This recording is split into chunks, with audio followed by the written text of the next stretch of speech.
Hindi alam ng mapagmataas kong biyenan na ang nanay kong pinalayas nila ay isang bigating boss, ang may-ari ng kumpanyang pinagkukunan nilang lahat ng kanilang ikinabubuhay.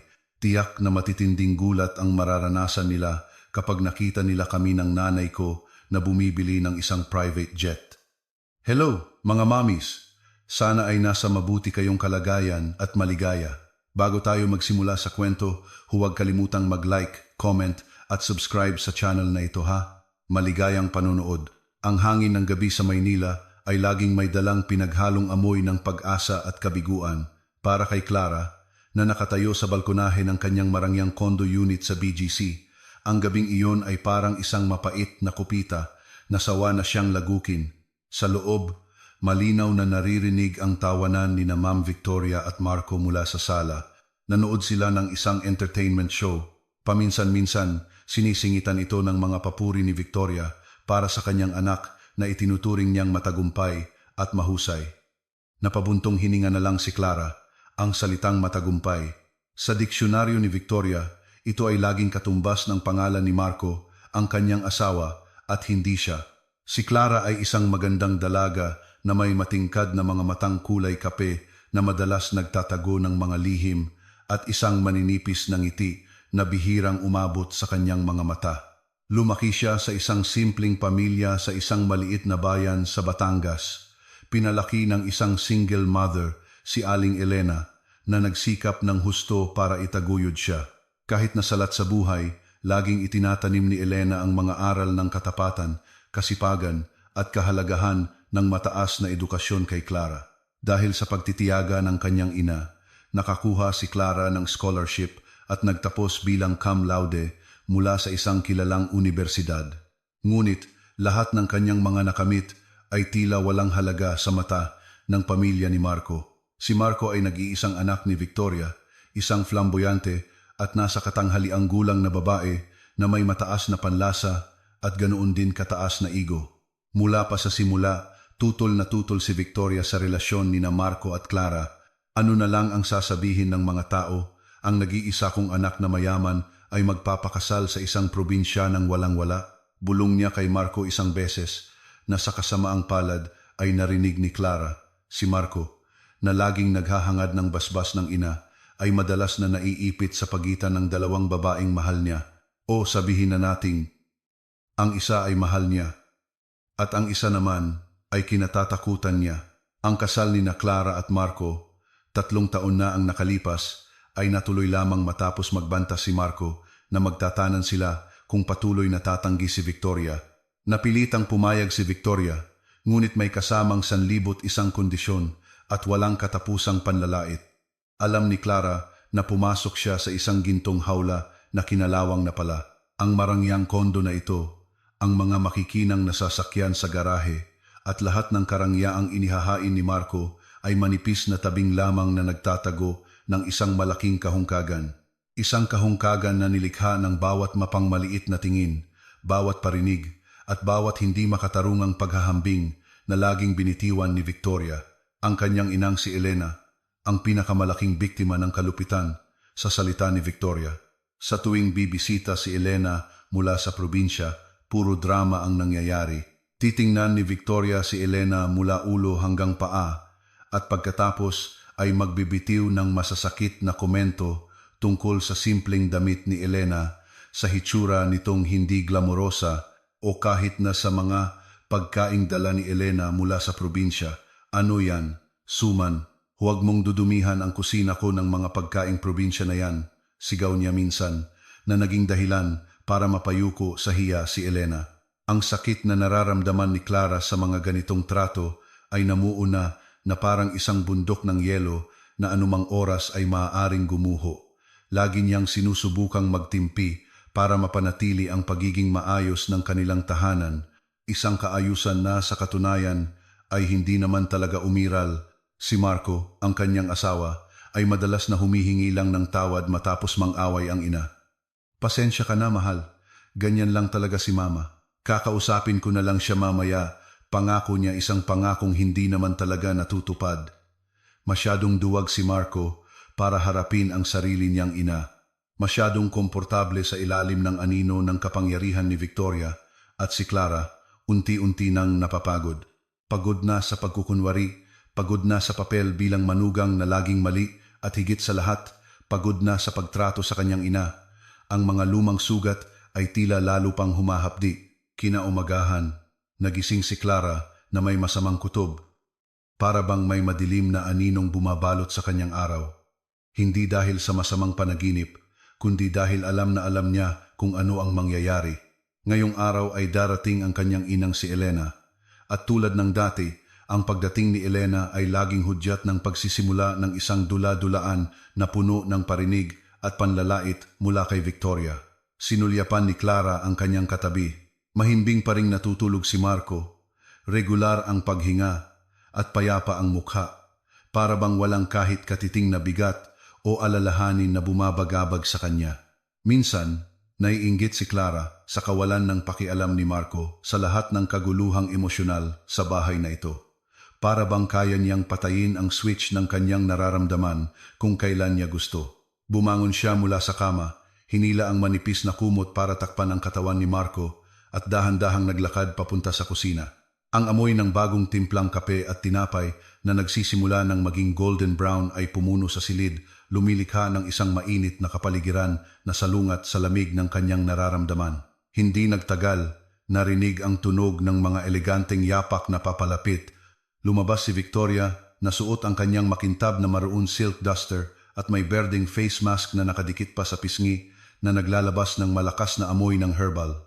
Umupo siya sa hapagkainan ng may pagkamayabang, ipinapakita ang malaking diamanteng singsing sa kanyang daliri at sinulyapan si Clara ng may mapanuring tingin mula sa likod ng kanyang face mask. Pwede na ang luto mo, Clara, parinig niya. Medyo nahaharangan ng mask ang kanyang boses. Pero siyempre, huwag mong ikukumpara sa luto ng dati naming katulong. Mas mahal ang mga sangkap doon, pinili at siyempre, mas malinis. Bahagya lang tumango si Clara, abala ang mga kamay sa pagbabaliktad ng tinapay. Sawa na siyang marinig ang mga ganoong salita, isang mantra na laging inuulit ni Victoria para ipaalala sa kanya ang mababang estado niya sa buhay. Alam niyang kahit anong gawin niya, hindi ito magiging sapat sa mata ni Victoria kahit gaano pa siya magsumikap. Ah, oo nga pala. Darating ang nanay mo ngayon, di ba? Tanong ni Victoria. Biglang lumamig ang kanyang tono na parang temperatura sa North Pole. Tinanggal niya ang kanyang maskara ng may madramang kilos. Sana naman hindi siya magdala ng mga kung ano-anong kakatwang bagay galing probinsya. Ayokong mangamoy, lupa o amoy bukid ang bahay na to. Masisira ang reputasyon ko kapag nalaman ng mga bisita ko na may mga ganyang bagay dito. Ikinuyom ni Clara ang kanyang mga kamay sa ilalim ng mesa. Bumaon ang kanyang mga kuko sa kanyang palad. Huwag po kayong mag-alala, sabi niya, pilit na pinapanatiling kalmado ang boses. Tiyak na walang dalang kahit anong makakaabala si nanay. Mabuti naman, sabi ni Victoria, humigop ng kape ng may elegansya. Ayokong masira ang reputasyon ko bilang isang hostess dahil lang sa presensya ng mga taong hindi natin ka-level. Idiniin niya ang mga salitang hindi natin ka-level na malinaw na para laitin si Elena at ang kanilang simpleng pinagmulan.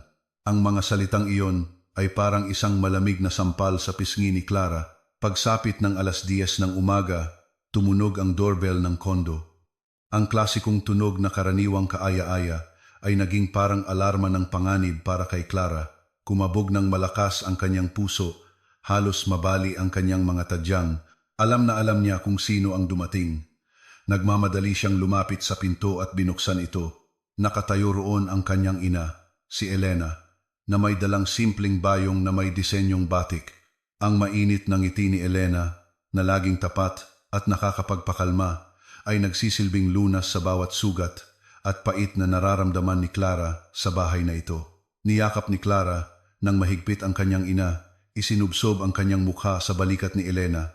Ang amoy ng basang lupa at ang kasimplehan ng probinsya ay agad na sumalubong sa kanya, pumuno sa kanyang mga pandama at agad na nagpakalma sa bawat nerbiyos niyang naninigas.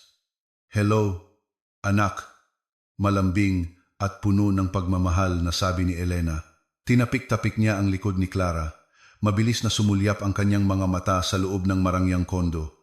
Alam na alam niya kung anong unos ang haharapin niya sa pagkakataong ito. Bago pa man makapag-anyaya si Clara na pumasok si Elena o makamusta man lang, sumalubong na ang boses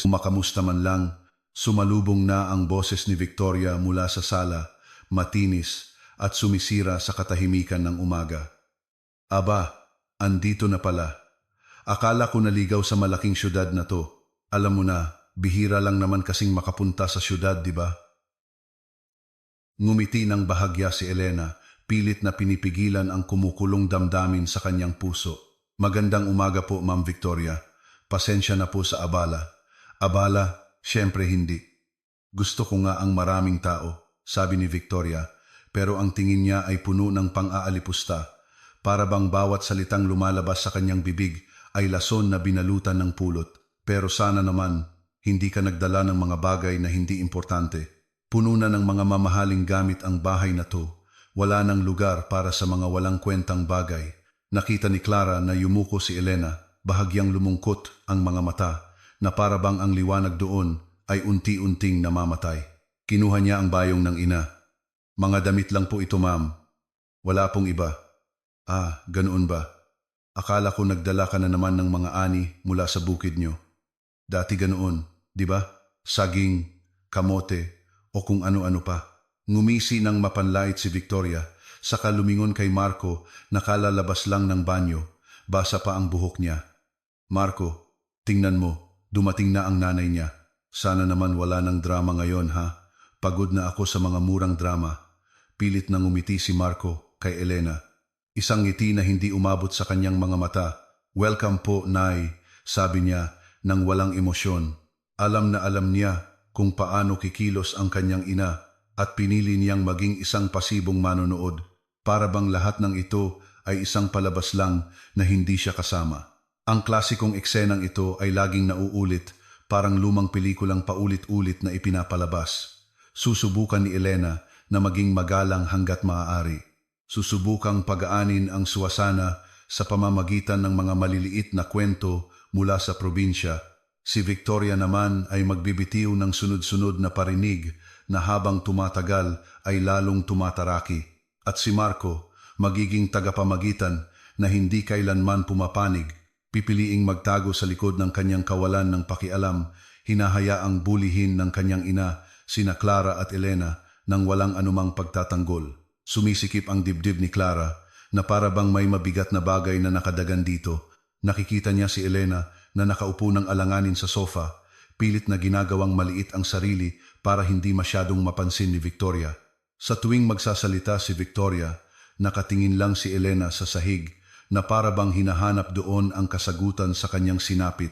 Nag-aalab ang awa at galit sa loob ni Clara, lumilikha ng isang unos sa kanyang puso.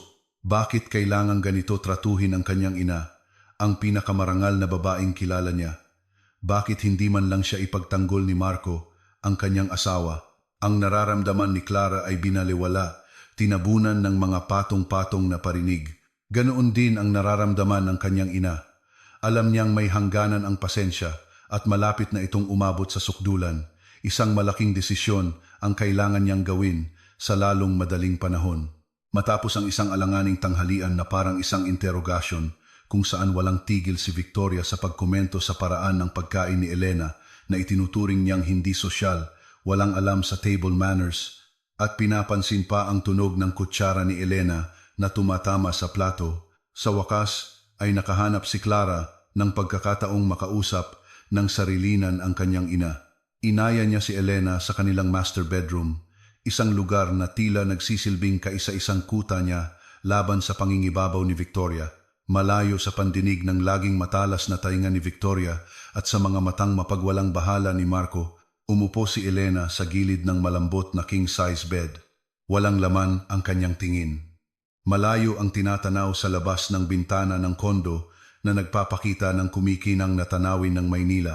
Ang mga skyscraper ay nagtataasan sa ilalim ng maaliwalas na asul na langit. Ang siksikang trapiko ay parang mga langgam sa ibaba. Ngunit ang lahat ng karangyaan at kislap na iyon ay tila hindi kayang abutin ang malalim na kalungkutan na malinaw na nakaguhit sa mga mata ng kanyang ina. Nay, Sorry po sa ginawa ni Ma'am Victoria, mahinang sabi ni Clara. Parang may bumara sa kanyang lalamunan. Lumuhod siya malapit sa paanan ng ina. Tinitigan ang mukha ni Elena na mukhang pagod. Marahan niyang hinawakan ang mga kulubot, ngunit maligamgam na kamay ni Elena na parabang sinusubukang ipasa ang kanyang lakas.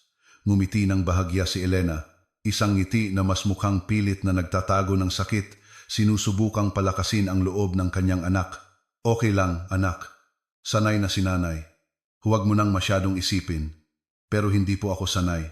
Nay, hindi ko po ito matanggap. Putol ni Clara. Nanginginig ang boses sa pagpigil sa iyak. Sa tuwing ginaganito ka, nasasaktan ang puso ko. Hindi ko na po kayang makita kang laging nilalait. Nag-abala ka pang bumiyahe mula sa probinsya para lang tratuhin na parang katulong, parang isang estrangherong hindi inimbitahan. Bakit kailangan mong pagdaanan ang lahat ng ito? Bakit hindi mo ipagtanggol ang sarili mo? May dignidad ka rin naman, Nay. Nagsimulang mamuo ang luha sa mga mata ni Clara, bumubuo ng maliliit na lawa sa kanyang mga talukap.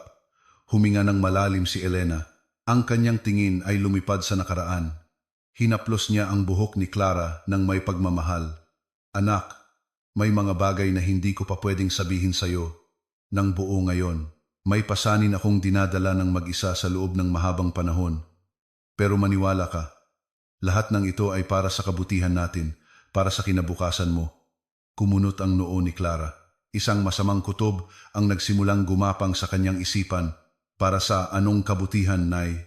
May tinatago po ba kayo sa akin? Bakit ayaw niyong maging tapat? Giit niya, nanginginig ang boses sa pagitan ng kuryosidad at takot sa katotohanan. Sandaling natahimik si Elena, nag-aalangan na parabang tinitimbang ang tamang mga salita para ihayag ang isang malaking lihim. Pagkatapos ay nag-ipon siya ng lakas, tinitigan ang mga mata ni Clara nang may tinging puno ng pagsisisi. Clara, may isang kasunduan, isang pangako na ginawa ko sa pamilya ni Marco. Nang marinig ang mga salitang kasunduan at pangako, nakaramdam si Clara ng isang malakas na suntok. Ang masamang kutob niya ay naging isang nakakatakot na katotohanan. Anong kasunduan po, Nay? Muli niyang giit. Halos hindi na marinig ang kanyang boses. Isang bulong na lamang. Noong nag-aaral ka pa sa kolehiyo dito sa Maynila at kailangan kong tustusan ang napakalaking gastusin. Ako, medyo nagipit ako. Nagkaroon ng isang napakabigat na problemang pinansyal. Anak, simula ni Elena. Ang kanyang boses ay mahina, nanginginig, at puno ng malalim na pighati. Halos maubos na ang ipon ko habang pataas ng pataas ang tuition mo. Sinubukan ko na ang lahat, nangutang dito, nangutang doon, pero walang mahanap na solusyon. Noong panahong iyon, nalaman ni Marco ang hirap ko. Lihim siyang pumunta sa akin. Sabi niya, sasagutin niya ang lahat ng gastusin mo sa pag-aaral hanggang sa makapagtapos ka, hanggang sa makuha mo ang iyong diploma. Basta hindi ko raw pakikialaman ang buhay mag-asawa ninyo pagkatapos ng kasal. At ang pinakamabigat, basta handa raw akong tiisin ang lahat ng pagtrato ng pamilya niya, lalo na ni Victoria. Kahit na masakit, kahit na laitin at hamakin ako, kailangan kong manahimik at tanggapin. Nanlaki ang mga mata ni Clara. Isang pinaghalong emosyon ang sumalakay sa kanya nang may matinding lakas, gulat, galit, di masukat na lungkot, at isang pakiramdam ng pagkakasala na unti-unting kumakain sa kanya. Kaya pala, lahat ng mapang maliit na pagtrato, bawat salitang mapanlait, bawat mapait na parinig na tinanggap ng kanyang ina sa loob ng maraming taon ay bahagi ng presyong kailangang bayaran para sa kanyang edukasyon, para sa mga pangarap na dati niyang hinabol ng buong sigasig. Kaya pala lahat ng ito ay dahil sa akin? Dahil sa malaki kong tuition fee? Tanong ni Clara. Parang may bumara sa kanyang lalamunan. Hindi niya maisip kung gaano kabigat ang pasaning dinala ng kanyang ina. Durog na durog ang kanyang puso, pira-piraso. Pakiramdam niya ay isa siyang anak na walang utang na loob, na naging pabigat pa sa kanyang ina. Siya ang naglagay sa kanyang ina sa ganitong sitwasyon ng kahihiyan. Dali-daling umiling si Elena. Nagsimulang umagos ng malakas ang luha sa kanyang mga kulubot na pisngi, gumuguhit ng mga landas sa kanyang pagod na mukha. Hindi. Anak, hindi mo kasalanan. Huwag na huwag mong iisipin yan. Desisyon ko ito. Gusto kong maging matagumpay ka. Gusto kong maabot mo ang iyong mga pangarap. Ayokong maranasan mo ang hirap na dinanas ko. Sinamantala lang ni Marco ang sitwasyon noon. Alam niyang kailangan natin ng tulong at ginamit niya iyon bilang alas. At pumayag ako. Pumayag akong tapak-tapakan ng ganito. Pumayag akong laging laitin. Hindi na napigilan ni Clara ang kanyang mga luha. Naisip niya kung gaano nagdusa ang kanyang ina sa loob ng mahabang panahon. Lumulunok ng mapait na tableta para sa kaligayahan at kinabukasan ng kanyang anak. Ang mga sakit na madalas maramdaman ng kanyang ina nitong mga nakaraang panahon, ang stress na kitang-kita sa bawat guhit sa kanyang mukha, lahat ng iyon ay nagkaroon na ng saysay. Hindi lang iyon sakit sa katawan, kundi sakit sa puso na hindi gumagaling. Wala akong ibang pagpipilian, anak, bulong ni Elena, humihikbi. Ayokong huminto ka sa pag-aaral. Iyon lang ang tanging daan mo patungo sa isang mas magandang buhay, sa isang mas maliwanag na kinabukasan. Niyakap ni Clara nang mahigpit ang kanyang ina, na para bang gusto niyang buuin muli ang mga piraso ng durog na puso ng kanyang ina. Naghalo ang kanilang mga luha, bumabasa sa balikat ni Clara. Ang lumang sugat na dati nakabuka lamang ay lalo pang lumalim, dumudugo at nagiiwan ng bakas na masakit. Ang lihim na kasunduang ito na ngayon niya lang nalaman ay nagpaliwanag ng lahat. Ito ang dahilan kung bakit laging nagpapasakop ang kanyang ina, kung bakit laging tahimik si Marco, at kung bakit napakadaling laitin sila ni Victoria nang walang anumang pagsisisi. Durog man ang puso ni Clara, ngunit sa likod ng matinding sakit na iyon, isang baga ang nagsimulang mag-apoy, isang baga ng galit at matinding determinasyon na gumanti hindi lang para sa kanyang dignidad, kundi lalo na para sa karangalan at kaligayahan ng kanyang ina. Kinagabihan, matapos ang alanganing tanghalian na puno ng parinig, ang kapaligiran sa kondo ay mas lalong naging mabigat. Ang lamig mula sa aircon ay tila hindi kayang pawiin ang tensyon na bumabalot sa bawat sulok ng silid. Ang pag-amin ni Elena kaninang tanghali ay paulit-ulit pa ring umiikot sa isipan ni Clara, lumilikha ng isang unos ng emosyon na hindi na niya kayang tiisin. Nakita niya ang kanyang ina na sinusubukang ngumiti, nakikipag-usap ng magaan kay Marco tungkol sa plano nilang bakasyon na para bang walang nangyari. Ngunit alam ni Clara na ang ngiting iyon ay isang marupok na maskara at sa likod nito ay isang pusong sugatan. Isang sugat na ngayon ay sumusugat na rin ng malalim kay Clara. Tila naramdaman ni Victoria ang tumitinding tensyon, ngunit lalo pa niya itong ikinatuwa. Matapos ang hapunan na binalot ng pilit na katahimikan, kung saan tunog lang ng mga kubyertos ang naririnig, nagtipon sila sa sala. Nakaupo si Marco sa sofa, abala sa kanyang cellphone. Paminsan-minsan ay tumatawa ng bahagya sa isang video na pinapanood. Wala siyang kamalay-malay sa kapaligiran sa paligid niya.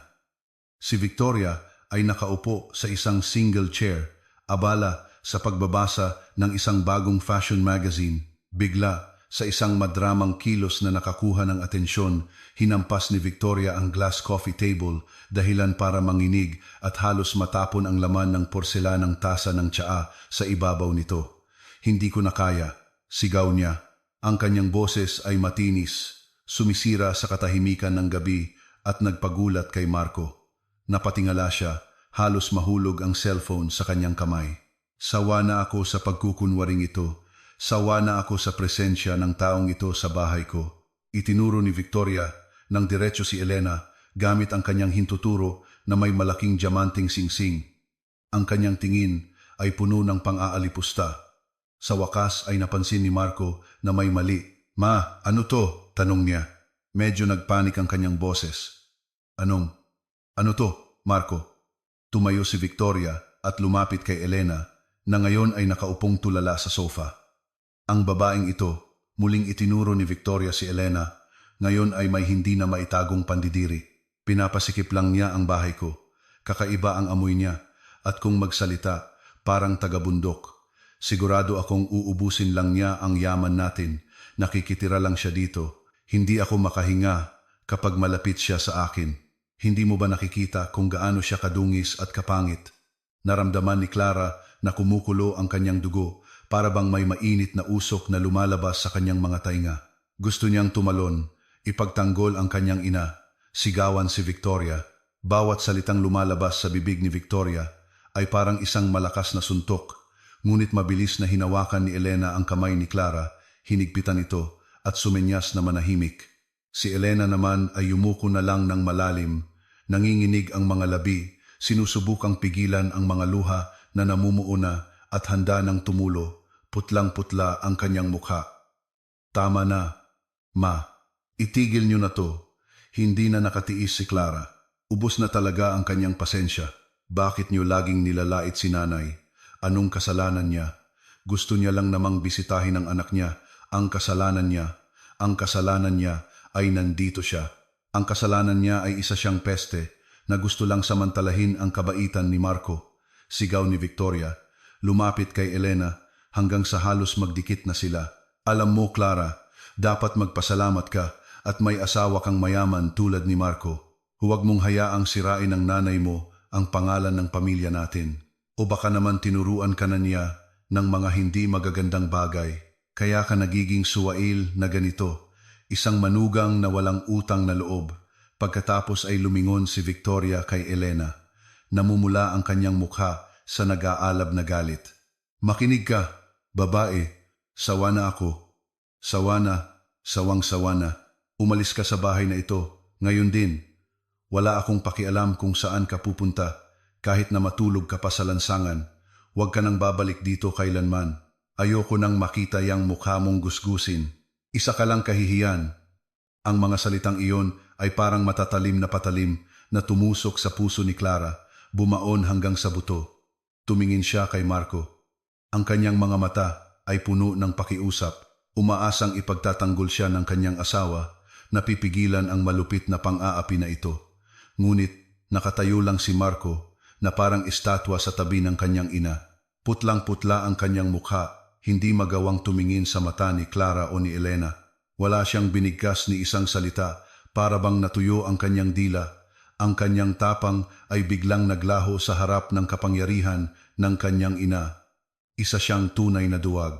Dahan-dahang tumayo si Elena, nanginginig ng husto ang kanyang katawan na para bang anumang oras ay babagsak siya. Tiningnan niya si Clara nang may tinging puno ng paumanhin at malalim na pighati, sa kabahagyang tumango na parang sinasabing, "Hayaan mo na, anak." Sa mabibigat na hakbang, naglakad siya patungo sa pinto ng kondo, pinulot ang kanyang bayong na nakalatag sa sahig gamit ang nanginginig na kamay. "Nay, huwag kang umalis, Nay. Sasama ako sa iyo," sigaw ni Clara. Sinusubukang pigilan ng ina. Sinusubukang abutin ang kanyang kamay. Ngunit hinawakan ni Victoria nang mahigpit ang braso ni Clara, pinigilan ang kanyang paghakbang. "Hayaan mo na siya. Umalis na siya. Ayoko nang makita ang mukha niya. Pareho lang kayo. Parehong suwail at walang utang na loob. Parehong mahirap at nakakadiri." Tinulak ni Victoria ang likod ni Elena hanggang sa halos matumba ito sa may pintuan na para bang gusto na niya itong alisin agad-agad. Wasak na wasak ang puso ni Clara. Nakita niya ang kanyang ina na lumabas ng pinto. Ang kanyang likod ay mukhang napakarupok at maliit sa likod ng pintong agad na isinara ni Victoria nang may malakas na kalabog na nakakabingi. Ang tunog ng kalabog ay umalingaw-ngaw sa buong kondo. Parang isang putok ng baril na nagtapos sa lahat. Bumuhos ang luha ni Clara, bumaha sa kanyang mga pisngi, binabasa ang kanyang mukha na ngayon ay namumula sa galit at sakit. Ang pinaghalong sakit, galit at pagkabigo ay sumabog nang hindi na makontrol. Tinitigan niya si Victoria nang may tinging puno ng puot na hindi pa niya naipakita kailanman. Ang tinging iyon ay tumusok diretso sa puso ni Victoria, kahit na tila hindi natinag ang babae. "Tandaan niyo to, Ma. Pagsisisihan niyo to habang buhay. Darating ang araw na luluhod kayo sa harapan namin." Sigaw ni Clara. Ang kanyang boses ay paos dahil sa iyak. Tumawa ng mapanlait si Victoria, isang tawa na puno ng tagumpay at pangmamaliit. Pagsisisi, para saan? Mas gumaan pa nga ang pakiramdam ko. Ngayon, malinis na ang bahay na ito sa mga peste. Hinding-hindi niyo kami mapapantayan, tandaan niyo yan. Lumingon si Clara kay Marco na sa wakas ay lumapit na sa kanya, sinusubukang hawakan ang kanyang kamay. Mukha siyang nagsisisi, ngunit huli na ang lahat si Mama. Pasensya na, manahimik ka, Marco. Huwag mo akong hawakan. Tinabig ni Clara nang malakas ang kamay ni Marco. Ang kanyang mga mata ay tumusok kay Marco nang may malalim na pagkadismaya. Wala kang ginawa. Nakita mong nilalait ang nanay ko, pinalayas na parang hayop at nanahimik ka lang.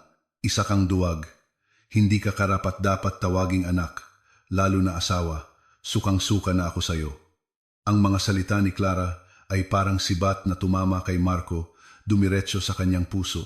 Natahimik siya, natigilan, at tinitigan si Clara nang may nanlalaking mga mata. Hindi na naghintay ng sagot si Clara. Sa mabilis at galit na hakbang, tumalikod siya, pumasok sa kwarto at isinara ang pinto ng malakas, mas malakas pa sa kalabog ng pinto ni Victoria kanina. Sa loob ng kwarto, humagulgol si Clara, hinayaang lumabas lahat ng kanyang emosyon. Ang baga na dati maliit lamang ay ngayon ay naging isang naglalagablab na apoy na sumusunog sa kanyang buong kaluluwa. Buo na ang kanyang desisyon. Hindi na niya hahayaang tratuhin ng ganito ang kanyang ina. Gagantihan niya ang lahat sa paraang hindi nila inaasahan, sa paraang ikagugulat at pagsisisihan nila habang buhay. Ang malupit na pagpapalayas na ito ang naging mitsa at isinumpa ni Clara na magbabayad sila ng mahal para sa bawat patak ng luha ng kanyang ina. Matapos humupa ang nakakadurog pusong pag-iyak na nag-iwan ng bakas ng hapdi sa namamagang sulok ng kanyang mga mata, bumangon si Clara mula sa kama. Namamaga ang kanyang mukha, pula at bahagyang maga ang kanyang mga mata. Ngunit sa likod nito ay may apoy ng galit at determinasyon na hindi kayang patayin kahit ng luha. Tama na. Tama na ang pagiging isang aping manugang. Tama na ang pagtrato sa kanya na parang isang walang halagang anino sa bahay na ito. At ang pinakamahalaga, tama na ang paghamak at pagpapalayas sa kanyang ina na parang isang basurang walang silbi. Ang kasunduang ginawa ni Elena kay Marco, ang napakalaking sakripisyo na ngayon niya lang nalaman, ay naging gatong sa apoy ng paghihiganti na nag-aalab sa kanyang dibdib. Hindi na si Clara ang dating inosenteng probinsyana na masunurin, na madaling lokohin at tapak-tapakan. Siya ay isang babaeng malubhang na sugatan ngayon. Ngunit ang sugat na iyon ang magiging kanyang hindi inaasahang lakas. Gamit ang nanginginig ngunit matatag na mga kamay, inilabas ni Clara ang kanyang luma, kupas na kayumangging maleta mula sa likod ng aparador. Isang maleta na bihira niyang gamitin dahil karamihan sa kanyang mga damit ngayon ay mamahaling regalo mula kay Marco. Sa mabilis at walang pag-aalinlangang kilos, sinimulan niyang ilagay ang ilang mahahalagang damit, ang kanyang mga importanteng dokumento at ang kanyang laptop. Wala na siyang kailangan pa mula sa bahay na ito, mula sa pamilyang ito. Ang yaman na kanilang ipinagmamalaki, ang karangyaang laging ipinagyayabang ni Victoria, ay ngayon ay tila nakakadiri sa kanyang paningin, parang isang matamis na lason. Sakto nang matapos isara ni Clara ang kanyang maleta, may marahang kumatok sa pinto ng kwarto. Boses ni Marco. Clara, mahal, buksan mo ang pinto, mag-usap tayo ng maayos, huwag kang padalos-dalos. Hindi sumagot si Clara. Alam niya na ang maayos na usapan ni Marco ay laging nagtatapos sa kanya ang hinihilingang magparaya, unawain ang ugali ng ina niya at maging mapagpasensya. Ubos na ang kanyang pasensya, naubos ng sunod-sunod na pang-aalipusta. Matapos mag-impake at buo na ang kanyang loob, huminga ng malalim si Clara. Gamit ang nanginginig ngunit puno ng determinasyong kamay, pinihit niya ang doorknob at binuksan ang pinto. Nagulat si Marco nang makita ang maleta sa kanyang kamay. Namutla ang kanyang mukha, nanlaki ang mga mata sa hindi paniniwala. Clara, saan ka pupunta? Huwag kang magbiro. Gabi na. Hindi ako nagbibiro, Marco, sabi ni Clara. Malamig at matigas ang kanyang boses na nagpanginig kay Marco. Bawat pantig na lumalabas sa bibig ni Clara ay parang yelo na tumutusok. Aalis na ako. Hindi ko na kayang manirahan sa isang lugar kung saan ang sarili kong ina ay pinalayas at hinamak ng ganito. Hindi ko masikmura. Pero Clara, bahay natin to. Ang bahay na itinayo ko para sa'yo. Saan ka pupunta mag-isa? Huwag kang padalos-dalos, mahal. Hindi naman sinasadya ni Mama yon. Nagpadala lang siya sa emosyon. Kakausapin ko siya. Sinubukang magpaliwanag ni Marco. Sinusubukang abutin ang kamay ni Clara, ngunit ang kanyang mga salita ay walang saysay sa pandinig ni Clara. Tama na, Marco. Sawa na ako sa mga walang kwentang pagtatanggol mo. Sawa na ako sa nagpadala lang sa emosyon na lagi mong sinasabi. Tinabig ni Clara nang malakas ang kamay ni Marco. Hindi mo ako kailanman ipinagtanggol. Hindi mo ipinagtanggol ang nanay ko. Nanahimik ka lang. Ang pananahimik mo ay pagsang-ayon sa lahat ng pang-aalipusta. Alam mong pinalayas ang nanay ko at nanahimik ka pa rin. Tinitigan siya ni Clara ng diretso. Nag-aapoy ang mga mata. Nang talanina, pupunta ako sa isang lugar kung saan kami ng nanay ko ay iginagalang, kung saan kami ay itinuturing na tao, at ikaw, magpakasaya ka sa yaman mo, kasama ang mapagmataas mong ina. Magpakasaya kayo sa pagdurusang nilikha ninyo. Walang hinintay na sagot mula kay Marco, hinila ni Clara ang kanyang maleta at mabilis na naglakad patungo sa labasan ng kondo. Sinubukan siyang pigilan ni Marco, hinawakan ang kanyang braso. Clara, pakiusap, huwag mong gawin to. Ngunit nakawala si Clara mula sa kanyang pagkakahawak gamit ang lakas na hindi inaasahan ni Marco. Sa may pintuan, lumingon si Clara. Nandoon, lumabas na si Victoria mula sa sala. Gulat ang kanyang mukha. Ang tingin niya ay may halong galit at hindi paniniwala. Marahil ay hindi inakala ni Victoria na maglalakas loob si Clara na gawin ito. Akala niyo ito na ang katapusan, sabi ni Clara. Mahina ang kanyang boses, ngunit puno ng banta. Bawat salita ay may diin. Nagkakamali kayo. Simula pa lang ito. Pagsisisihan niyo to ng todo. Babayaran niyo ang bawat patak ng luha ng nanay ko at bawat pang-aalipusta na binitiwan ninyo. Hintayin niyo lang. At sa mga salitang iyon, humakbang si Clara palabas ng pinto. Iniwan ang marangyang kondo. Iniwan si Marco na natigilan at si Victoria na ngayon ay tulala na parabang tinamaan ng kidlat. Pinindot ni Clara ang button ng elevator at hindi nagtagal. Bumukas ang pinto nito ng may mahinang tunog. Pumasok si Clara. Ang kanyang paghinga ay may halong ginhawa at kaba. Alam niyang ito ay isang malaking hakbang, isang hakbang na hindi na mababawi. Isang kakaibang pakiramdam ng kalayaan ang bumalot sa kanya kahit hindi niya alam kung saan siya pupunta. Habang pababa ang elevator mula sa 25 palapag, gulong-gulo ang isip ni Clara. Hindi niya alam kung saan pupunta. Kung uuwi siya sa probinsya, lalo lang siyang masasaktan. Ang makita ang kanyang ina sa malungkot na kalagayan. Kaunti lang ang dala niyang pera at isang ATM card. Biglang tumunog ang cellphone ni Clara sa loob ng kanyang bag. Isang hindi kilalang numero ang lumitaw sa screen. Nag-alinlangan siya. Gusto sana niyang baliwalain. Ngunit isang kakaibang tulak ang nag-udyok sa kanyang sagutin ang tawag. Hello, paos ang boses ni Clara dahil sa mga natirang iyak. Ang boses sa kabilang linya ay boses ng isang babaeng nasa katanghaliang gulang, magalang pakinggan, ngunit mayroon ding aura ng autoridad at profesionalismo. Magandang gabi, ito po ba si Clara, anak ni Ginang Elena Suarez? Nagulat si Clara. Paano nalaman ng babaeng ito ang pangalan niya at kung sino ang kanyang ina? Opo, ako nga po. Bakit po? Ako po si Liza. Ako po ang personal assistant ni Ginang Elena. Pinakiusapan niya akong tawagan ka, kalmadong sabi ng boses. Alam po niya ang nangyari kanina. Narinig na po niya ang lahat.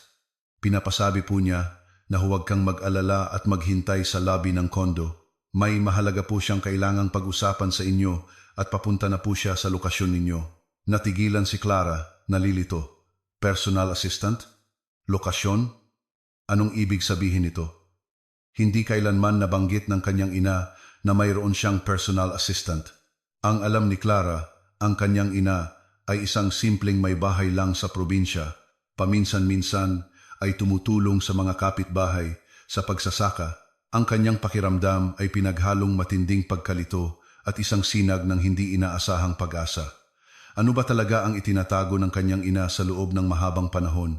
May kaugnayan ba ito sa lihim at kasunduan na ikinuwento ng kanyang ina kanina? Mas lalong tumibay ang kanyang determinasyon. Kailangan niyang malaman tila ang tadhana na mismo ang nagtuturo ng daan. Pagbukas ng pinto ng elevator sa marangyang lobby ng kondo na nagpapakita ng makintab na sahig na marmol at kumikinang na mga chandelier, agad na hinanap ni Clara ang kanyang ina. Ngunit ang natagpuan niya ay hindi ang Elena na kilala niya na may simpleng duster at bayong. Naka-elegante ang pananamit, suot ang isang navy blue blazer na tamang-tama sa kanyang katawan, may modernong ayos ng buhok at minimalist ngunit dekalidad na alahas. Nakatayo ang babae sa tabi ng isang lalaking nakauniporme ng driver na may hawak na karatula na malinaw na nakasulat ang ginang Elena Suarez. Ngumiti ng bahagya ang eleganteng babae nang makita si Clara. Ang kanyang ngiti ay mainit ngunit mayroon ding aura ng profesionalismo. Kayo po si Miss Clara, hindi po ba? Ako po si Liza, bati ng babae ng may profesional ngunit magiliw na tono. Ang kanyang boses ay malambing at may autoridad. Naghihintay na po si Ginang Elena sa sasakyan. Halika po, samahan niyo ako, miss. Nanatiling nakatayo si Clara. Tinititigan si Liza nang may hindi makapaniwalang tingin. Naghihintay? Pero sa sasakyan? Ano? Sinusubukan ng kanyang utak na iproseso ang lahat ng impormasyon, ngunit tila napakarami at magkakasalungat. Ngumiti lang ng bahagya si Liza, itinuro ang pangunahing pinto ng lobby na gawa sa makapal na salamin. Sa labas ay nakaparada ang isang marangyang itim na sasakyan, isang bagong-bagong Mercedes-Benz S-Class na perpektong sinasalamin ang ilaw mula sa lobby. Mukhang bago at malinis ang sasakyan, may isa pang driver na handa nang magbukas ng pinto sa likuran. Malinaw na hindi ito ordinaryong taxi o isang ride-sharing service. Ito ay isang sasakyan na pag-aari lamang ng mga mayayaman ng mga matataas na ehekutibo. Malayo sa imahe ng kanyang ina na lagi niyang kilala. Malayo sa kasimplehan ni Elena na pinaniniwalaan niya sa loob ng mahabang panahon. Halika na po, miss. Baka maghintay pa ng matagal si Ginang Elena. Ginabayan ni Liza si Clara nang may banayad ngunit tiyak na kilos na parabang sanay na siyang makitungo sa mga taong nagugulat. Lumabas si Clara ng lobby, gulong-gulo ang isip. Isang marangyang sasakyan, isang dekalidad na personal assistant at ngayon ang kanyang ina na naghihintay sa loob na may ibang anyo. Lahat ng ito ay hindi kapanipaniwala. Ang kanyang ina ay isang simpleng babae mula sa probinsya na may maliit na sakahan. Paano nangyari ito? Saan galing ang lahat ng ito? Ang mga tanong na iyon ay umiikot sa kanyang ulo nang walang tigil.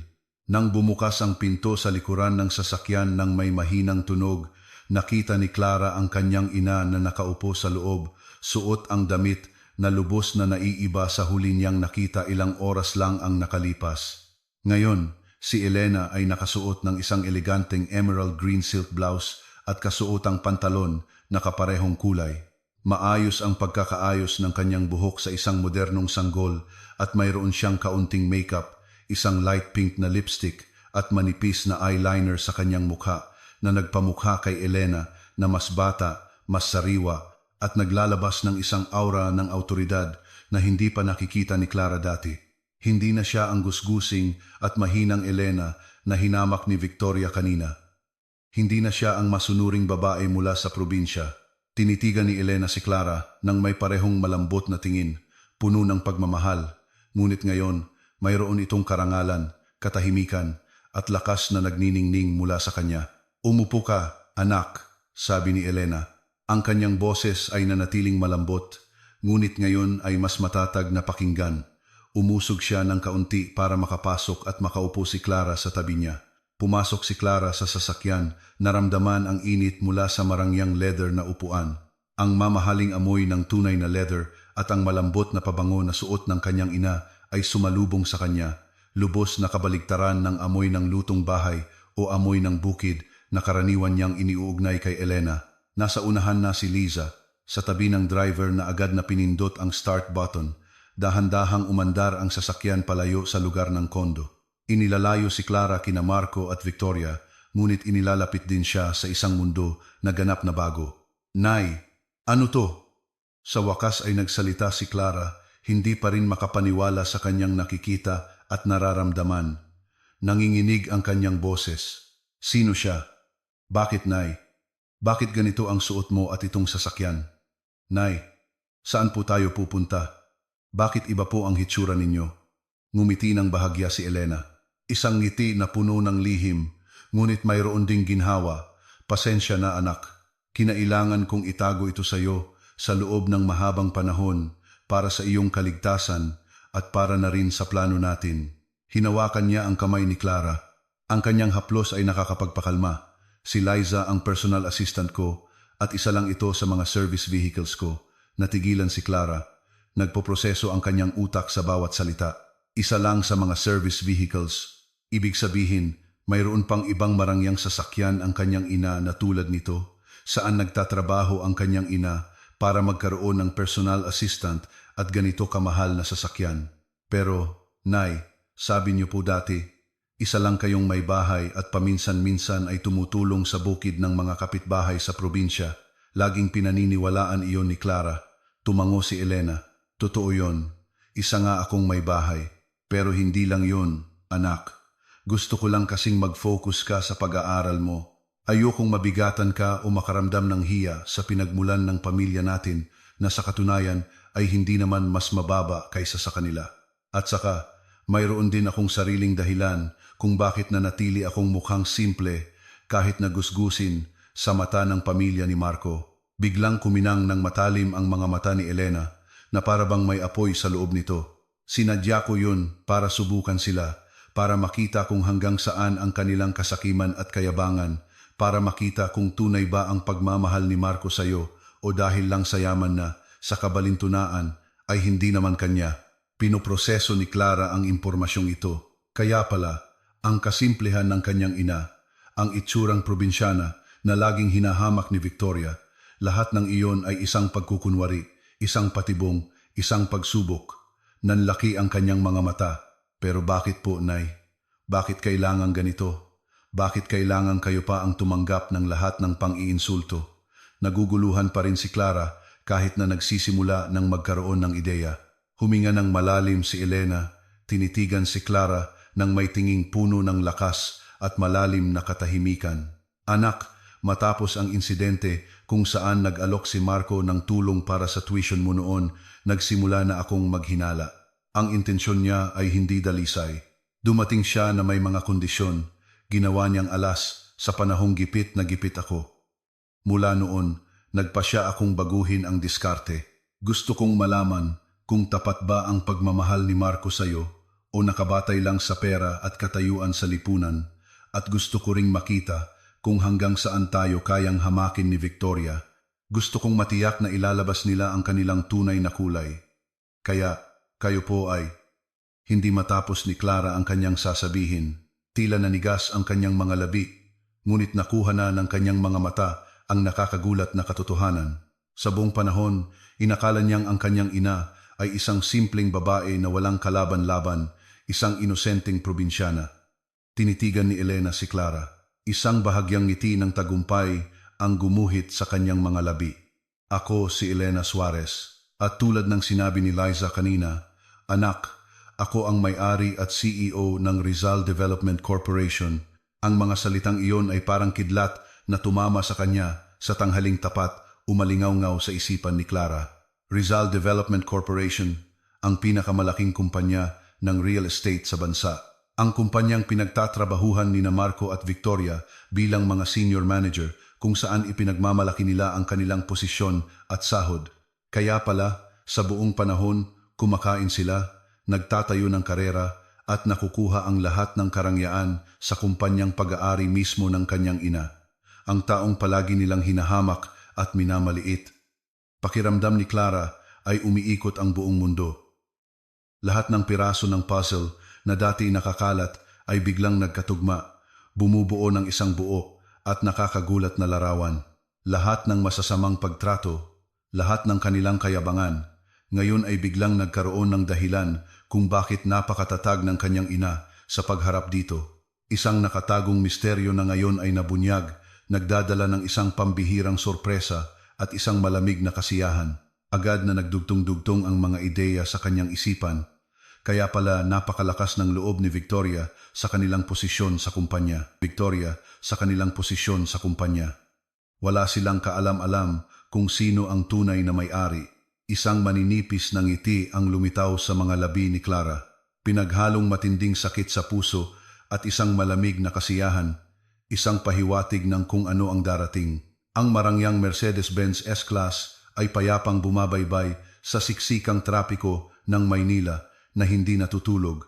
Ang mga ilaw ng syudad ay kumikislap sa labas ng bintana, lumilikha ng isang liwanag na salungat sa kapaligiran ng pagkabigla at emosyon sa loob ng sasakyan. Tulala pa rin si Clara sa tabi ng kanyang ina, sinusubukang unawain ang bawat katotohanang nabunyag. Ang kanyang inang si Elena, na akala niya ay isang simpleng may bahay lang, isang babae mula sa probinsya na inosente, ay isa palang bigating boss, ang may-ari at CEO ng Rizal Development Corporation. Ang higanteng kumpanya ng real estate kung saan sina Marco at Victoria ay kumukuha ng kanilang ikinabubuhay, pinagkakatiwalaan ang kanilang buhay at itinatayo ang kanilang peking karangyaan. Nahihilo si Clara, umiikot ang isip sa pagitan ng hindi masukat na pagkabigla, nag-aalab na galit at isang kakaibang pakiramdam ng ginhawa. Lahat ng ito ay masyadong kakatwa, masyadong hindi kapani-paniwala para maging totoo. Nay, hindi ko maintindihan. Paano nangyari to? Bakit niyo po itinago ang lahat ng ito? Bakit hinayaan niyong laitin at hiyain kayo ng ganito sa loob ng mahabang panahon? Sa wakas ay nagsalita si Clara matapos ang mahabang katahimikan. Nanginginig pa rin ang kanyang boses, tila may bumara sa kanyang lalamunan. Huminga ng malalim si Elena, tinitigan ang kanyang anak nang may tinging puno ngayon ng karunungan, katahimikan at malalim na lakas. Malinaw na si Elena ay isang babaeng may pambihirang karanasan sa buhay. Anak, ang buhay ay puno ng pagkukunwari, puno ng mga hindi inaasahang pangyayari. Minsan, kailangan nating gampanan ang isang papel na hindi natin gusto, magsusuot ng maskara para sa isang mas malaking layunin. Huminto siya sandali, ibinaling ang tingin sa labas ng bintana, tinitingnan ang matataas na gusali. Nang mamatay ang tatay mo, 15 taon na ang nakalipas, talagang nalugmok ako, nawalan ng direksyon. Ngunit mayroon akong maliit na mana mula sa yumaong lolo mo na, sa hindi ko malamang dahilan, ay napagpasyahan kong invest sa real estate. Noong panahong iyon, puspusan ang pag-unlad sa Maynila. Nakita ko ang isang magandang oportunidad. Nag-aral akong mabuti, nadapa at bumangon at nakakilala ng maraming tao. Dahan-dahan, isa-isang naging matagumpay ang mga proyekto ko. Itinayo ko ang kumpanyang ito mula sa wala, mula sa pawis at luha, mula sa bawat patak ng dugo at sakripisyo. Nakinig si Clara ng may paghanga, hindi makapagsalita. Wala siyang kaalam-alam sa bahaging ito ng buhay ng kanyang ina. Ang alam lang niya ay isang inang nagsusumikap para makapag-aral siya. Sinadya kong hindi sabihin sa'yo, o kahit kanino sa probinsya, ayokong mabigatan ka sa responsibilidad na ito. O na may ibang taong samantalahin tayo dahil alam nilang mayroon tayong yaman. Gusto kong mag-focus ka sa pag-aaral, maging isang babaeng may sariling kakayahan dahil sa iyong kaalaman, sa iyong talino, hindi dahil lang sa yaman ng mga magulang. Paliwanag ni Elena. Lumingon muli kay Clara. Matigas ang kanyang tingin. At tungkol sa pamilya ni Marco, tulad ng sinabi ko kanina, hindi tapat ang intensyon niya noong nag-alok siya ng tulong para sa tuition mo. Alam niyang gipit na gipit ako at ginamit niya yun bilang alas. Iyon ang naging turning point para sa akin. Mula noon, nagpasya akong baguhin ang diskarte. Gusto kong malaman kung tunay ba ang pag-ibig ni Marco sa iyo o nakabatay lang sa pera at katayuan, at gusto ko ring makita kung hanggang saan tayo kayang hamakin ni Victoria, kung patuloy ba nila tayong tatapak-tapakan. Pero Nay, ang palayasin ng ganun, ang tratuhin na parang pulubi. Pumiyok ang boses ni Clara. Ang imahe ni Victoria na tinutulak ang kanyang ina ay sariwa pa rin at masakit sa kanyang isipan. Iyon na ang sukdulan. Anak, ubos na ang pasensya ko at lumagpas na sila sa guhit, sabi ni Elena. Tumigas ang kanyang panga, naging malamig ang kanyang ekspresyon. Gusto kong makita kung hanggang saan ang kaya nilang gawin. at ipinakita na nila ang kanilang tunay na kulay, kasakiman, kayabangan, at walang basehang pang-aalipusta. Hindi nila alam kung sino ang kinakalaban nila. Sa wakas ay huminto ang sasakyan sa harap ng isang malaking gate na gawa sa artistikong wrought iron. Mahigpit itong binabantayan ng 2 security guard na naka-uniforme. Nang automatikong bumukas ang gate, bumungad ang isang marangyang bahay na may modernong minimalist na estilo, eleganteng arkitektura, mainit na ilaw, malawak at alagang-alagang hardin, at isang malinaw na asul na swimming pool sa likod bahay. Hindi na ito isang marangyang kondo, kundi isang mansyon. Dito muna tayo titira, anak, sabi ni Elena na may maliit na ngiti. Isa ito sa mga ari-arian ko. Magsisimula tayo ng bagong buhay dito sa isang ibang kabanata.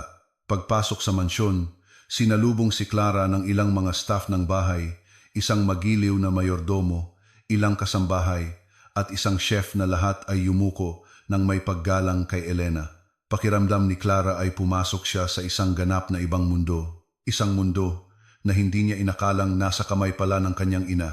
Pumunta sila sa isang malawak at modernong opisina sa bahay na may mga pader na salamin na nakaharap sa hardin. Isang malaking mesa na gawa sa solidong nara ang naroon, kumpleto sa isang bagong iMac at iba't ibang high-tech na kagamitan. Umupo si Elena sa kanyang malaking upuan at itinuro ang upuan sa harap niya para maupo si Clara. Clara, alam kong nasaktan ka. Ako rin. Pero hindi ito ang oras para maglunod sa kalungkutan o bulag na paghihiganti. Oras na para kumilos ng may malamig na ulo at pinag-isipang diskarte simula ni Elena. Ang kanyang boses ay kalmado ngunit puno ng autoridad. Kinuha ni Elena ang isang manipis na tablet mula sa kanyang mesa. Umilaw ang screen nito, nagpapakita ng isang komplikadong interface. Sa buong panahong ito, sina Marco at Victoria ay nagtatrabaho sa kumpanya ko. Si Marco bilang marketing manager at si Victoria bilang finance manager. Akala nila napakalaki ng kanilang naiambag. Hindi nila alam na bawat ulat na ibinibigay nila, bawat proyektong hinahawakan nila, bawat transaksyong pinansyal na inaprubahan nila, lahat ay napupunta sa mesa ko. At alam ko ang bawat detalye. Natahimik si Clara, halo-halo ang nararamdaman sa kanyang puso may sakit, ngunit mayroon ding paghanga sa lakas at talino ng kanyang ina. Kung ganun po, ano ang gagawin natin, Nay? Ano po ang plano nyo? Ngumiti ng bahagya si Elena. Isang ngiti na ngayon ay tila mas tuso at puno ng kalkulasyon kaysa dati. Pagsisisihin natin sila, hindi sa pamamagitan ng sumasabog na galit, anak, kundi sa pamamagitan ng kapangyarihan. Ang kapangyarihang matagal na nilang minamaliit. Ang kapangyarihang tinapak-tapakan nila. Pinindot ni Elena ang ilang button sa kanyang tablet at lumitaw sa malaking screen sa dingding ang komplikadong organizational chart ng Rizal Development Corporation. Bukas, magsisimula tayo. Babalik ako sa opisina at hahawakan ko ng buo ang kumpanya. Nang hayagan, malalaman ng lahat kung sino ang tunay na may-ari. Tinitigan ni Elena si Clara nang may makahulugang tingin. At ikaw, Clara, may espesyal akong papel para sa iyo. Ako po? Itinuro ni Clara ang sarili. Nalilito, kahit na may isang sinag ng pag-asa na nagsisimulang tumubo sa kanyang puso. Oo, ikaw. Mag-aaral ka ng direkta mula sa akin. Ikaw ang magiging personal assistant ko. Pag-aaralan mo ang bawat detalye ng negosyong ito, bawat sulok ng kumpanyang ito. Makikita mo sa sarili mong mga mata kung paano sila nagtatrabaho, paano sila nabubuhay sa karangyaang pag-aari pala natin, dugot pawis natin. Tinitigan ni Elena nang mabuti ang mga mata ni Clara. Isang pangakong hindi binigkas ang namutawi. Magugulat sila pagkakita sa atin. Hindi, masisindak sila at sasaksihan natin ang bawat sandali, bawat reaksyon nila, bawat pagsisisi sa kanilang mga mukha. Ito ang ating paghihiganti. Isang paghihiganting elegante, matalino, nakamamatay, at hindi nila malilimutan habang buhay. Ang baga sa dibdib ni Clara ay naging isang naglalagablab na apoy na sumusunog sa kanyang buong kaluluwa. Hindi pa ganap na nawawala ang sakit, ngunit ngayon ay mayroon na siyang malinaw na layunin. Isang maayos na planong paghihiganti, isang bagong kabanata sa kanyang buhay.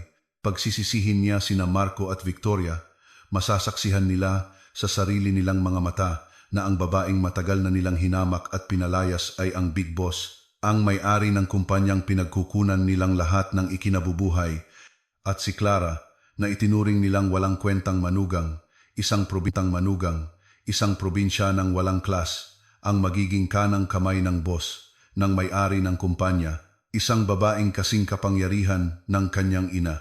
Kinaumagahan, binalot ng manipis na hamog ang Maynila na dahan-dahang nawala sa sikat ng araw.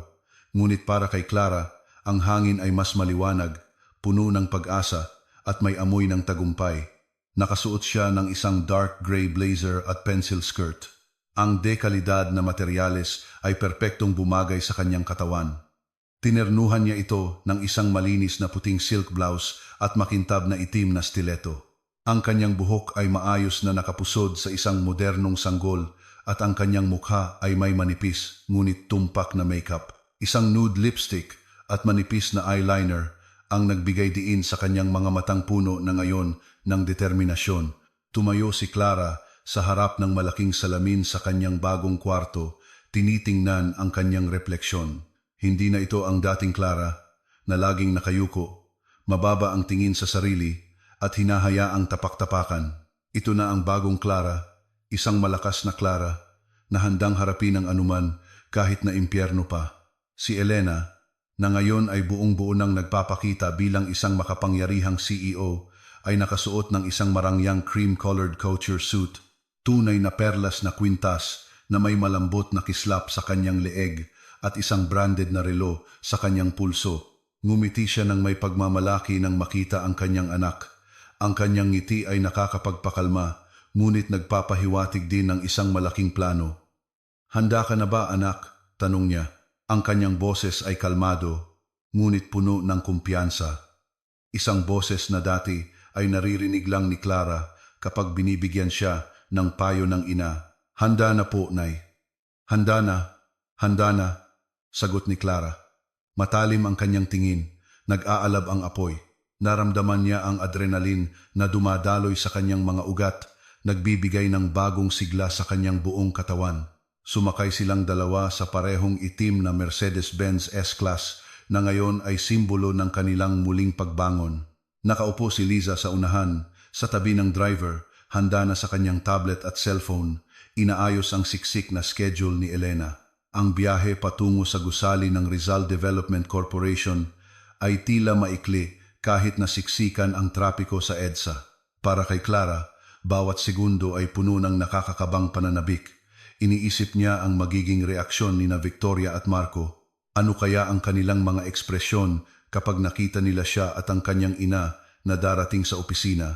Hindi bilang mga bisitang pinalayas at hinamak, kundi bilang may-ari at susunod na tagapagmana ng kanilang sariling imperyo ng negosyo. Pagdating ng sasakyan sa pangunahing lobby ng mataas na gusali ng Rizal Development Corporation na may modernong salaming harapan at eleganteng pangalan ng kumpanya, ang mga security guard at receptionist sa likod ng marmol na mesa ay agad na nagbigay galang. Nakita ni Clara ang ilang empleyado sa lobby na lumingon at nagbulungan. Napansin ang presensya ni Elena Suarez na bihira lang talagang makita ng personal sa opisina. Sa kanilang mga mata, si Elena ay isang misteryosong figura na lubos na iginagalang, isang alamat na nagtayo ng kumpanya mula sa wala. Pumasok si Elena nang may elegansya. Ang kanyang mga hakbang ay matatag at puno ng kumpiyansa. Sinundan siya ni Clara at ng mabilis na si Liza. Ang maingay na lobby ay biglang tumahimik na parabang isang eksena sa pelikula na biglang na-pause. Lahat ng mata, walang exception, ay nakatuon kina Elena at Clara. Mayroong mga tingin ng paghanga, malaking kuryosidad at kaunting pagkalito mula sa mga mukha na sinusubukang kilalanin ang babae sa tabi ng CEO. Alam nila kung sino si Elena, ang may-ari, ngunit bihira nila itong makita ng personal. At ngayon, may isang dalaga sa tabi niya na kamukhang kamukha niya na may parehong lakas ng aura. Naglakad sila ng diretsyo patungo sa pribadong elevator na para lamang sa mga board member at CEO. Isang eksklusibong elevator na naghihiwalay sa kanila mula sa karamihan ng mga empleyado. Pagbukas ng pinto ng elevator sa executive floor ang palapag kung saan matatagpuan ang mga opisina ng mga senior manager kabilang sina Marco at Victoria, naramdaman ni Clara ang mas malakas na pagtibok ng kanyang puso na para bang isang tambol ng digmaan ang pinapatugtog. Alam niyang siguradong nasa kanilang mga opisina na sina Marco at Victoria, abala sa kanilang mga trabaho na sa katunayan ay mga gulong na nagpapaandar sa imperyo ng kanyang ina. Nang lumabas sina Clara at Elena sa elevator, ang kanilang mga hakbang ay matatag at puno ng kumpiyansa na para bang bawat yapak nila ay nagiiwan ng mensahe. Nagbalik na kami at kami ang namumuno. Ilang mga senior na empleyado na nakasalubong ay agad na yumuko ng may paggalang, tila medyo nagulat sa biglaang pagdating ni Elena. Nakita ni Clara ang isang bahagyang ngiti sa mga labi ng kanyang ina. Isang ngiti ng tagumpay na hindi nakikita ng iba.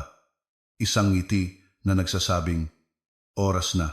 Pagkatapos, sa dulo ng malawak at makapal na karpet na pasilyo, nakita si Marco na lumabas mula sa kanyang opisina, seryosong nakikipag-usap sa telepono. Tumalikod siya para maglakad papuntang pantry at ang kanyang tingin ay direktang napako sa figura ni Elena na matikas na nakatayo sa dulo ng pasilyo. Nanlaki ang kanyang mga mata, lumaki ang kanyang mga pupil sa gulat. Halos mahulog ang cellphone sa kanyang kamay. Bahagya siyang nawalan ng balanse. Ang mukha ni Marco ay namutla, na para bang nakakita ng multo. Malinaw na hindi niya inaasahan na ang ina ni Clara ay mapupunta dito sa kanyang opisina. Sa ganoong itsura, isang malaking tanong ang bumabagabag sa kanyang isipan. Hindi nagtagal, lumabas din si Victoria mula sa kanyang opisina. May dalang ilang dokumento at isang tasa ng kape. Ang kanyang matalas na mga mata na laging sumusuri sa bawat detalye ay lumibot sa pasilyo at agad na nahagip ang presensya ni na Elena at Clara. Bigla siyang huminto na para bang nakuryente. Ang tasa ng kape sa kanyang kamay ay bahagyang nanginig at ang mga dokumentong hawak niya ay medyo dumulas. Ang kanyang mukha na karaniwang mayabang, mapagmataas, at puno ng pakiramdam ng superioridad ay ngayon ay nagpapakita ng isang ekspresyong hindi maitago, matinding gulat, malalim na pagkabigla, at isang malinaw na takot. Tinitigan niya si Clara, pagkatapos ay si Elena, pabalik kay Clara, pabalik kay Elena, na para bang sinusubukan ng kanyang utak na iproseso ang isang koneksyon na ganap na hindi kapani-paniwala. Ang babaeng probinsyana at gusgusin na pinalayas niya nang may masasakit na salita at pangiinsulto kagabi ay ngayon ay nakatayo ng tuwid at may autoridad sa opisina kung saan siya kumukuha ng ikinabubuhay, kung saan niya isinasandal ang kanyang buhay, kung saan siya ang pakiramdam niya ay pinakamakapangyarihan. At si Clara, ang kanyang manugang na itinuring niyang walang-wala, isang babaeng probinsyana na walang pinag-aralan, ay nakatayo sa tabi nito na may parehong lakas ng aura, na para bang sila ay isang reyna at isang prinsesa. Sa wakas ay nakapagsalita si Marco na uutal. Ang kanyang boses ay halos isang bulong na hindi makapaniwala. Nay, Ginang Elena, Clara, anong ginagawa niyo rito? Bakit kayo nandito? Si Victoria ay nanatiling nakatayo na parang estatwa, tinititigan sina Clara at Elena nang may tinging puno ng takot at pagkalito. Pareho silang mukhang sobrang gulat na para bang tinamaan ng kidlat sa tanghaling tapat. Sinagot sila ni Clara ng isang bahagyang ngiti na puno ng kahulugan. Isang ngiti na ngayon ay nagpapakita ng lakas, kumpiyansa at kaunting kasiyahan. Hindi na kalungkutan o hiya. Ito pa lang ang simula ng mga susunod na mangyayari. Isang nakakabinging katahimikan ang bumalot sa executive floor ng Rizal Development Corporation. Bawat segundo ay parang isang siglo para kina Marco at Victoria, nananatiling nakatayo na parang mga estatwa. Ang kanilang mga mata ay hindi maalis kina Elena at Clara. Ang kanilang mga mukha ay nagpapalit-palit sa pagitan ng pagiging putla na parang patay at pamumula sa hiya at galit. Pilit na inuunawa ang absurdong katotohanang biglang bumungad sa kanila. Sa kabilang banda, si Elena ay ngumiti ng bahagya. Isang ngiting hindi mabasa na nagtatago ng 1,000 kahulugan ng malamig na tagumpay. Habang si Clara ay nakatayo ng tuwid sa tabi niya, naglalabas ng parehong lakas. Humakbang si Elena, Ang kanyang mga hakbang ay matatag, puno ng kumpiyansa at hindi nagmamadali na parang isang reyna na naglalakad sa kanyang sariling palasyo. Huminto siya ilang hakbang sa harap ni na Marco at Victoria, hinayaang tumindi ang tensyon. Marco, Victoria, bati niya. Ang kanyang boses ay kalmado, ngunit may hindi maikakailang autoridad. Bawat pantig ay parang isang absolutong pahayag. Sa wakas ay natagpuan ni Victoria ang kanyang boses kahit na nanginginig ito ng husit may hindi maikakailang autoridad. Bawat pantig ay parang isang absolutong pahayag. Sa wakas ay natagpuan ni Victoria ang kanyang boses kahit na nanginginig ito ng husto. Elena, anong ginagawa mo rito? Bakit? Bakit ganyan ang suot mo? Imposible to. Hindi pa rin siya makapaniwala sa kanyang nakikita. Ang tanong ni Victoria ay narinig na parang hangal at desperado sa pandinig ni Clara, para bang sinusubukan pa rin niyang linlangin ang sarili.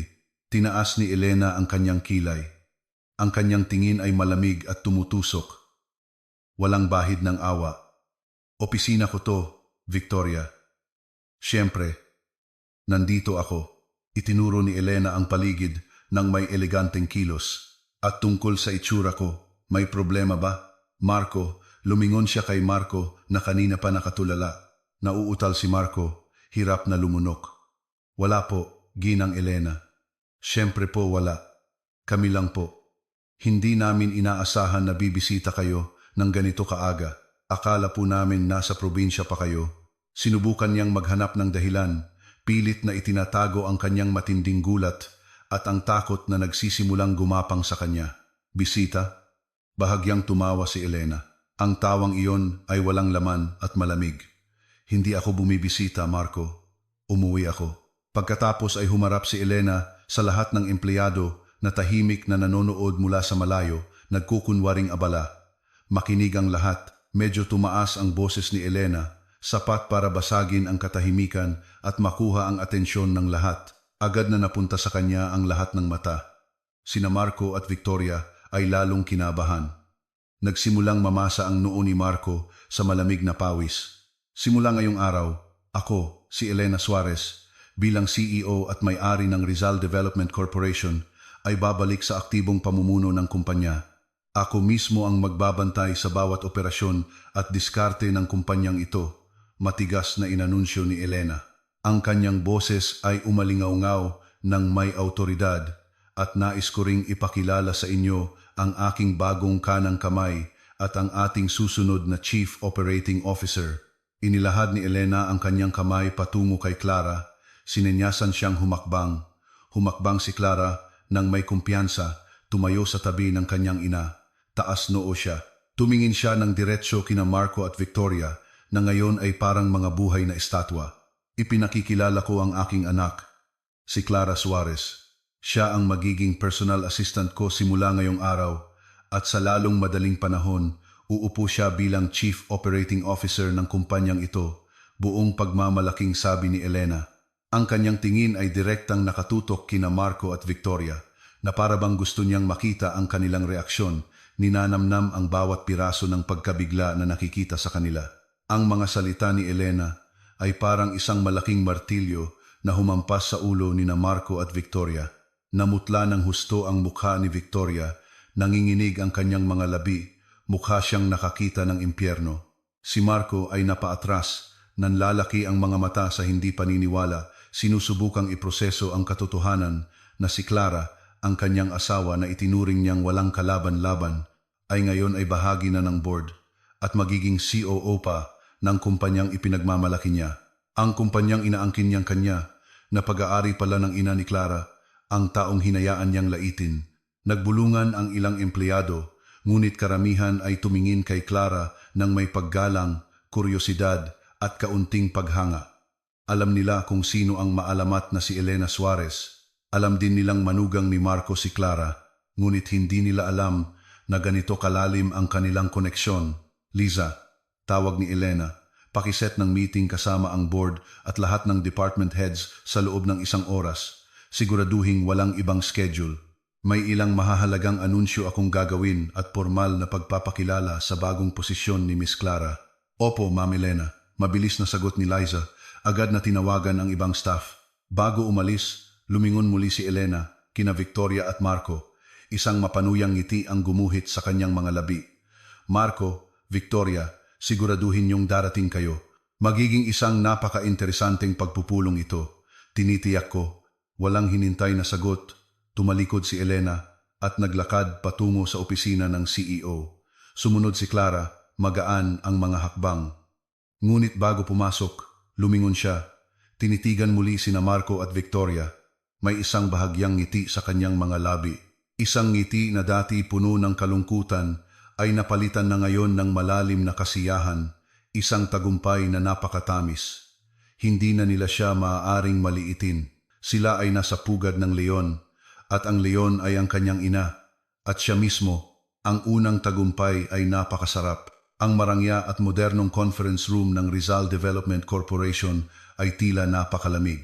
Ang mahabang oval na mesa na gawa sa makintab na mahogany ay pinangungunahan ng isang malaking upuan sa dulo kung saan nakaupo ngayon si Elena Suarez, tuwid ang likod, naglalabas ng hindi maikakailang aura ng pamumuno. Sa kanyang kanan, nakaupo si Clara.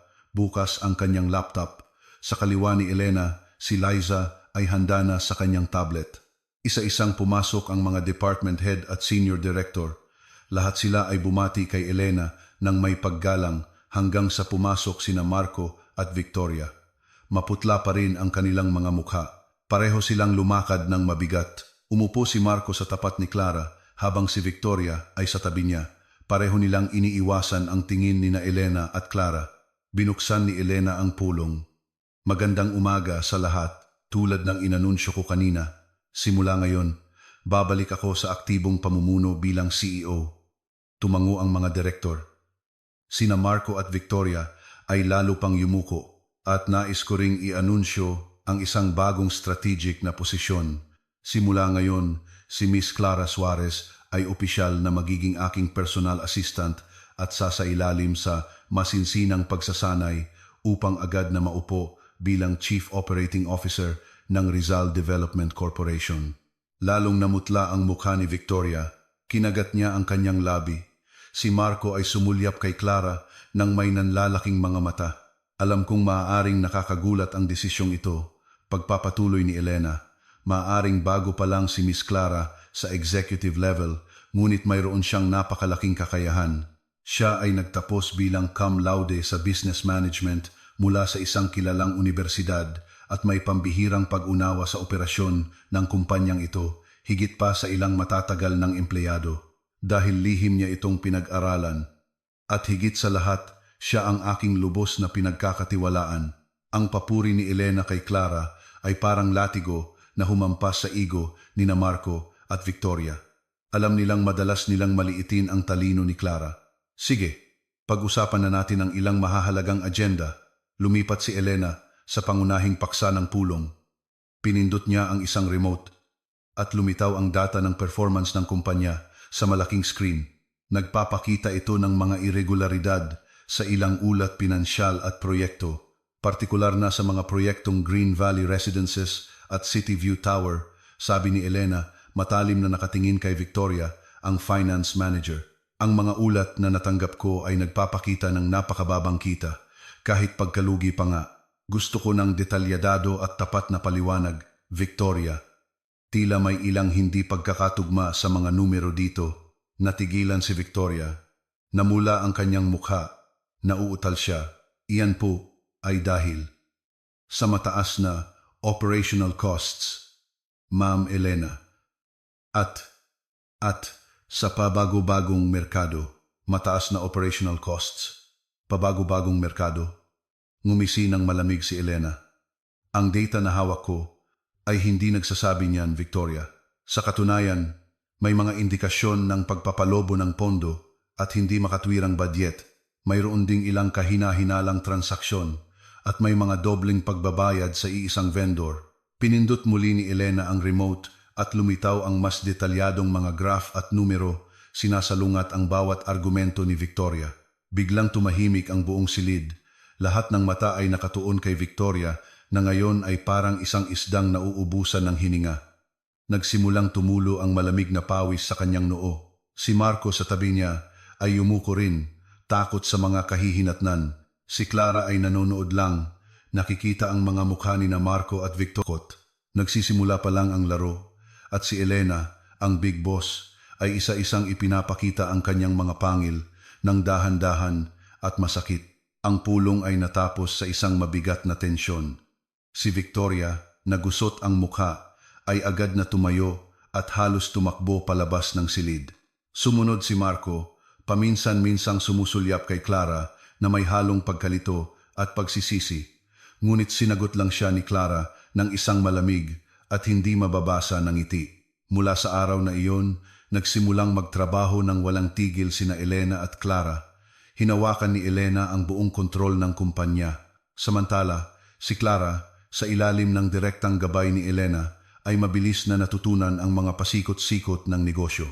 Sinimulan niyang i-audit ang bawat departamento, lalo na ang finance at marketing na pinamumunuan ni na Victoria at Marco. Kailangan nating makahanap ng matibay na ebidensya, anak, sabi ni Elena isang hapon sa kanyang opisina.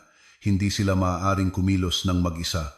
May mas malaking network ito. May hinala na po ako sa ilang vendor na madalas nilang gamitin. Nay, sagot ni Clara. Tinitingnan ang mga financial graph sa kanyang tablet. Gamit ang ganap na access sa sistema ng kumpanya, nagsimulang maghukay ng mas malalim si Clara. Sinuri niya ang bawat transaksyon, bawat invoice, bawat kontrata. Isang gabi, habang sinusuri ang mga digital bank transfer, natuklasan niya ang isang paulit-ulit na kahina-hinalang pattern. Mayroong isang serye ng malalaking transfer, umaabot sa milyon-milyong piso sa isang personal na account sa ilalim ng pangalan na hindi banyaga sa kanila, si Ginoong Antonio Reyes, isa sa mga senior project director na kilala sa kanyang integridad. At si Antonio Reyes ay isang malapit na kasamahan ni Victoria. Ang mga transfer ay ginagawa pagkatapos ng pagbabayad sa mga malalaking proyekto na pinamahalaan at inaprubahan ni na Victoria at Marco. Nay, tingnan niyo po ito, sabi ni Clara. Ipinapakita ang screen ng kanyang laptop, mga transfer sa account ni Ginoong Antonio Reyes. Ito ay parang isang nakatagong komisyon o suhol. Antonio Reyes, ngumisi ng malamig si Elena. Inaasahan ko ng may iba pang kasabwat. Ito na ang susing ebidensya na kailangan natin. Anak, sa tulong ng legal team ng kumpanya, nalaman nilang si Antonio ay may ilang marangyang ari-arian at mga sports car na hindi tumutugma sa kanyang sahod. Habang abala sina Clara at Elena sa pagkolekta ng mga ebidensya, sina Victoria at Marco ay nakakaramdam na ng matinding pressure. Bawat kilos nila ay binabantayan. Isang araw, sinubukang lapitan ni Victoria si Clara sa pantry. Clara, anak, alam kong sobra ang nagawa ko. Patawarin mo na ako.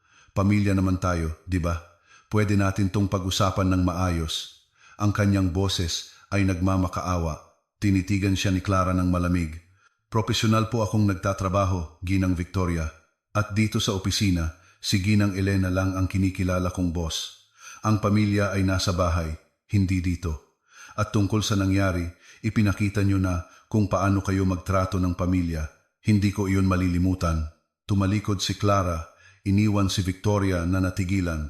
Isang linggo pagkatapos ng pulong, ipinatawag ni Elena sina Marco at Victoria sa kanyang opisina. Si Clara ay nasa tabi niya, may hawak na isang makapal na folder. Diretsuhin na natin, simula ni Elena. Matapos ang masusing audit, natuklasan namin ang ilang seryosong bagay. Victoria, bilang finance manager, responsable ka sa pagpapalobo ng pondo sa mga proyekto. Mayroon kaming matibay na ebidensya ng mga transfer sa mga peking vendor. Hindi po totoo yan. Tanggi ni Victoria, nanginginig. Huwag kang magsinungaling, Victoria, sabi ni Clara. Inilapag ang folder sa mesa. Mayroon kaming kopya ng mga bank statement, transfer slips, at pati na rin mga recording ng pag-uusap mo sa ilang vendor tungkol sa mga komisyon. Nang marinig ang recording, natigilan si Victoria. At ikaw, Marco, pagpapatuloy ni Elena, Bilang marketing manager, kasabwat ka rito. May ebidensya na inaprubahan mo ang mga pinalobong budget at tumanggap ng kickback mula sa ilang proyekto kasama si Antonio Reyes. Hindi po, sumusunod lang po ako sa utos ni Victoria. Sinubukan ni Marco na isisi sa ina. Nagtuturuan na ngayon. Ngumisi si Elena. Hindi na mababago niyan ang katotohanan. Pareho kayong nagnakaw sa kumpanya. Ito ay isang krimen na maaaring magdala sa inyo sa kulungan. Ang mga salitang krimen at kulungan ay nagpatigil sa kanila. Ngunit, bibigyan ko kayo ng isang pagpipilian, sabi ni Elena.